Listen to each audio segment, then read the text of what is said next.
খুলনা প্রকৌশল ও প্রযুক্তি বিশ্ববিদ্যালয়ে আজও বিক্ষোভ মিছিল সহ নানা কর্মসূচি পালন করেন বিক্ষুব্ধ শিক্ষার্থীরা। দাবি না মানা পর্যন্ত এসব কর্মসূচি চলবে বলে জানান তারা। বিশেষ প্রতিনিধি মোস্তফা জামালের পাঠানো তথ্য ছবিতে ডেস্ক রিপোর্ট। দুপুরে খুলনা প্রকৌশল ও প্রযুক্তি বিশ্ববিদ্যালয়ে দুর্জয় বাংলার পাদদেশে জড়ো হন শিক্ষার্থীরা। এ সময় ছাত্র রাজনীতি ও প্রশাসনকে লাল কার্ড দেখিয়ে বিক্ষোভ করেন তারা। দাবি করেন রাজনীতিমুক্ত ক্যাম্পাস এবং উপাচার্য, উপ উপাচার্য ও ছাত্র বিষয়ক পরিচালকের পদত্যাগ। প্রশাসন সুস্পষ্টভাবে কোনো বিবৃতি দেয় নাই, কোনো সন্ত্রাসী দল তাদের নাম উল্লেখ করে নাই। তো আমরা তাদের কাছ থেকে এই ধরনের যে ফিডব্যাক এটা আশা করি নাই। এখনো আমাদের ক্যাম্পাস পুরোপুরি নিরাপদ বলে আমরা বিশ্বাস করি না, কারণ আমাদের ক্যাম্পাসে অরক্ষিত অনেক স্পেস আছে। ওই আইটি গেটের দিক দিয়ে পুরোটা মানে বহিরাগতদের ওরা অনায়াসে চলাফেরা করতে পারে। আমাদের দেশে তো আংশিকভাবে কিছু মেনে নেওয়া হয়েছে, সেটা পুরোপুরি মেনে নেওয়া হয়নি। কুয়েটে যে সাধারণ শিক্ষার্থী তাদের কাছে আসলে পলিটিক্সকে আমরা কোনোভাবেই সমর্থন করি না।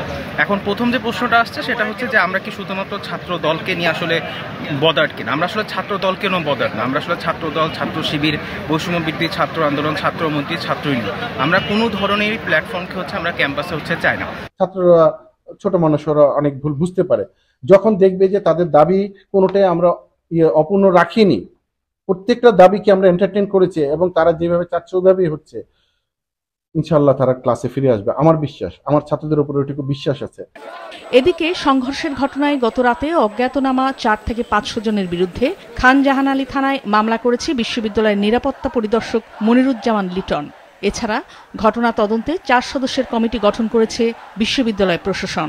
সবার সহযোগিতা চাচ্ছি আমাদের কমিটির পক্ষ থেকে, যেন আমরা ছাত্র, শিক্ষক, কর্মকর্তা, কর্মচারী সবাই আমাদের এই বিশ্ববিদ্যালয়কে এগিয়ে নেওয়ার জন্য আমাদের তদন্ত কমিটির কাজ করার সুযোগ করে দেন এবং আমরা দ্রুত যে 3 কার্য দিবসের মধ্যে আমাদের তদন্ত রিপোর্ট প্রদান করতে হবে সেটার জন্য আমরা করতে পারি। অন্যদিকে দুপুরে খুলনা প্রেস ক্লাবে সাংবাদিকদের সাথে মতবিনিময় সভা করেন বাংলাদেশ ছাত্র শিবিরের সভাপতি জাহিদুল ইসলাম। এ সময় তিনি কুয়েট সংঘর্ষে ছাত্র শিবিরের জড়িত থাকার অভিযোগ করে ছাত্র দলের বক্তব্যের সমালোচনা করেন। বলেন, ছাত্র শিবির সংঘাতের রাজনীতিতে বিশ্বাসী নয়।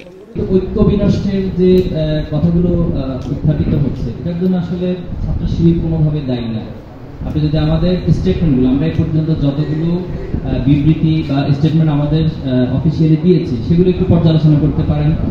সাধারণ শিক্ষার্থী ও ছাত্রদলের সংঘর্ষের ঘটনায় কুয়েটে আজ দ্বিতীয় দিনের মতো বন্ধ রয়েছে বিশ্ববিদ্যালয়ের প্রশাসনিক ও একাডেমিক কার্যক্রম। মাছরাঙা নিউজ ডেস্ক।